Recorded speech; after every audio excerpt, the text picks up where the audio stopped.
Продолжаем наш штурм. В этом видео будем строить здание в нашем замке и спустимся в катакомбы Хельхейма. Надеваем сет прораба, который настраивали в прошлом видео. Включаем бусты, которые увеличивают скорость строительства. Берем в помощники шамана большого баги, который также увеличивает скорость строительства. И приступаем к работе. От уровня замка будет зависеть лига, в которой ты будешь выполнять свои личные достижения в глобальных соревнованиях. Всего существует 7 лиг. Чем выше лига, тем больше награда, но и затраты ресурсов, которые потребуются для получения этих наград, будут больше. Сравни награды и количество очков, которые необходимы для получения достижения за глобальное соревнование «Битва королевств» в лигах Новобранца, Магистра и Асгарда. Кроме этого, существуют личные и клановые рейтинги, которые также разделены по лигам. Победители этих рейтингов получают хорошую награду. Ты можешь выбрать комфортную для себя лигу, найти или создать свой клан, в котором будут все игроки из определенной лиги. В первых лигах не нужно больших вложений средств, чтобы побеждать в соревнованиях и рейтингах. Можно играть на лайте и получать от игры не меньше удовольствия, чем в более высоких лигах. Я рекомендую не спешить с поднятием уровня замка. Не надо перепрыгивать все лиги за первый месяц игры. Лучше попробовать на вкус каждую из лиг. Качаться в фулл ты всегда успеешь. Смакуй игру, не спеша проходя через все этапы развития. Кроме лиг, к уровню замка привязаны и банковские предложения, которые можно приобрести за реальные деньги. Чем выше уровень твоего замка, тем более выгодные предложения ты можешь купить в банке игры.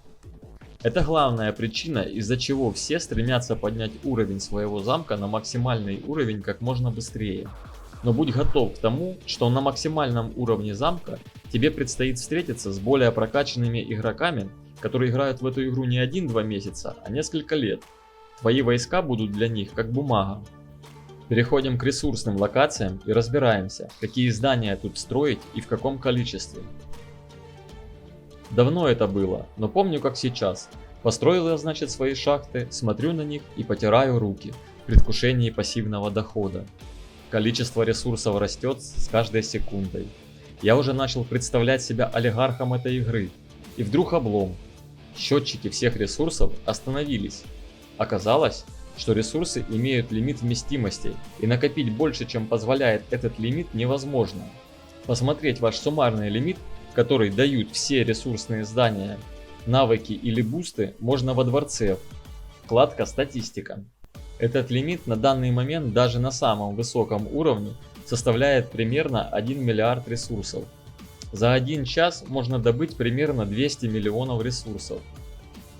Получается, что при фулл прокачке, если заходить в игру каждые 5 часов и перебрасывать ресурсы на твинка, за 24 часа можно заработать не больше 5 миллиардов ресурсов. Теперь давай посмотрим, сколько нужно ресурсов для покупки 10 миллионов Т7 войск. Всего 46 миллиардов ресурсов. Получается, что для покупки 10 миллионов солдат потребуется всего 9 бессонных ночей с будильником по духам. А если учесть, что на данный момент в штурм может поместиться до 50 миллиардов войск, в общем, моя мечта стать фермером была раздавлена в самом начале игры. Стало понятно, что экономическая составляющая игры носит бутафорский характер, и нормально развиваться за счет ресурсных зданий не получится. Начиная с 31 уровня, ресурсные здания начинают прибавлять бонус к боевым характеристикам персонажа.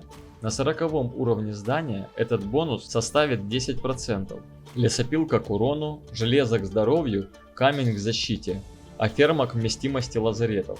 Всего можно построить 25 ресурсных зданий и на 40 уровне суммарно получить прибавку в 250% к боевым характеристикам.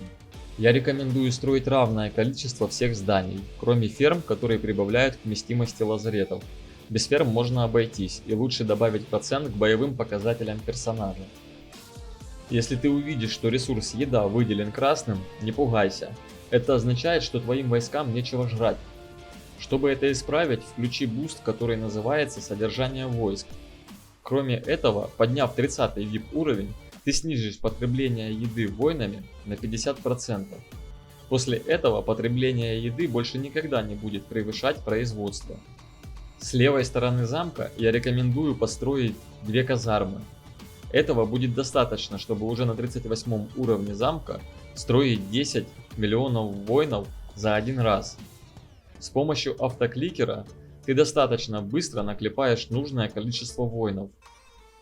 Далее строим 2 лазарета. Это позволит на 38 уровне лечить более 10 миллионов войск за один раз. Так ты сможешь лечить большой процент своих войск и сэкономишь много ресурсов. Все остальные свободные места для зданий занимаем поместьями. Они ускоряют обучение воинов. Это значительно уменьшает расходы ускорений. До 21 уровня все здания можно строить за золото. Далее, до 37 уровня, выгоднее строить за ресурсы. Начиная с 37 уровня, строй здания по этой табличке. Далее спускаемся в подвал нашего дворца, который по-научному называется Катакомбы Хельхейма. Если ты хочешь быстро и без геморроя пройти Хельхейм, то тебе нужны вещи Беовульфа. Когда твой замок достигает 10 уровня и Хельхейм открывает свои врата, в банковских предложениях появляется кинжал Беовульфа. Я рекомендую купить эту вещь, так как шанс найти вещи Беовульфа в катакомбах очень низкий, а без них пройти 10 этаж практически невозможно. По крайней мере, я не встречал ни одного игрока, которому удалось это сделать. Лично я пытался пройти 10 этаж полгода и сделал это только после того, как нашел обруч Беовульфа. Спустившись в Хельхейм, мы видим кузню, в которой можно изготовить вещи из материалов, найденных в катакомбах, или купленных в лавке за знаки силы. В чертоге воителя можно переодевать вещи и менять характеристики воителя. Каждое из этих зданий дает свой бонус к характеристикам персонажа. Получить эти бонусы можно, проходя все точки любого яруса на 3 звезды. Давай вместе быстренько пробежим первый ярус катакомб. Заходим на первую точку первого яруса. Переходим по катакомбам первой точки и убиваем всех, кто встречается на пути в автоматическом режиме. В сундуках мглы, кроме материалов для доспех, если очень повезет, можно найти вещи Беовульфа.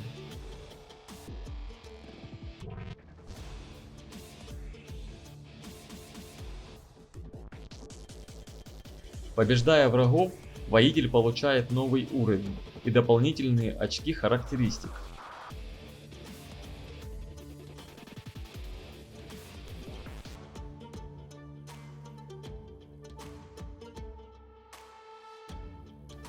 Мне не удалось пройти вторую точку, сохранив более 50% жизни воителя, поэтому я получил всего 2 звезды за прохождение этой точки. Переходим в чертог воителя и распределяем очки характеристик, полученные за новый уровень.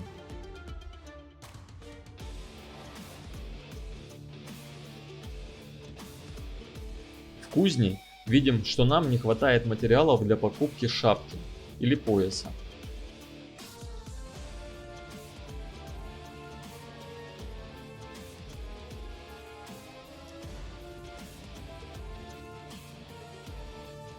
Переходим в лавку Хельхейма и покупаем недостающие материалы.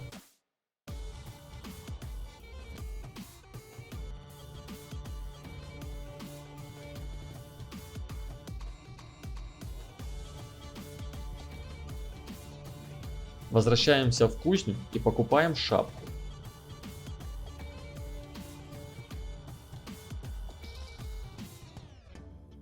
Одеваем шапку и возвращаемся в бой.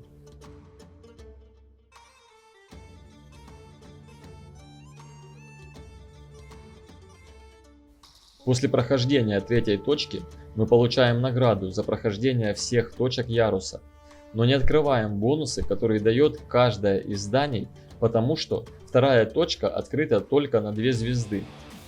Возвращаемся на вторую точку и проходим ее на 3 звезды.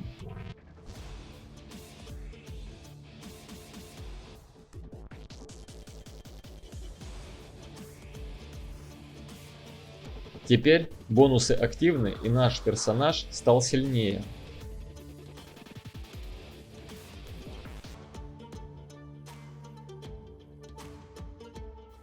Точно так же проходим все остальные ярусы и получаем существенный бонус ко всем боевым характеристикам нашего персонажа.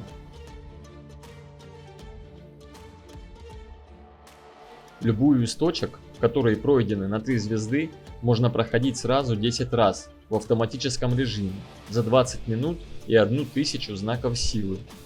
Но в этом случае ты не получаешь вещи Беовульфа, только материалы, опыт воителя и бусты Хельхейма, которые дают существенную прибавку к боевым показателям персонажа. Посмотреть, какие из бустов можно получить в определенных точках, ты можешь в этой табличке. Все таблички и другая полезная информация есть у меня в Дискорде, ссылка в описании.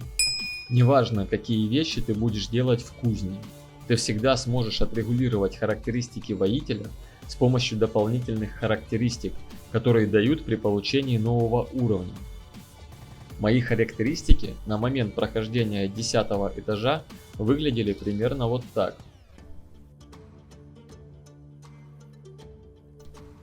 Теперь ты знаешь все про строительство и катакомбы Хельхейма. В следующем видео будет полезная информация про шаманов и асов. Ставь лайк и подписывайся на канал, чтобы не пропустить новые видео. Мой клан ждет тебя в 910 государстве. Вместе мы захватим главный трофей этой игры – трон Йотунхейма.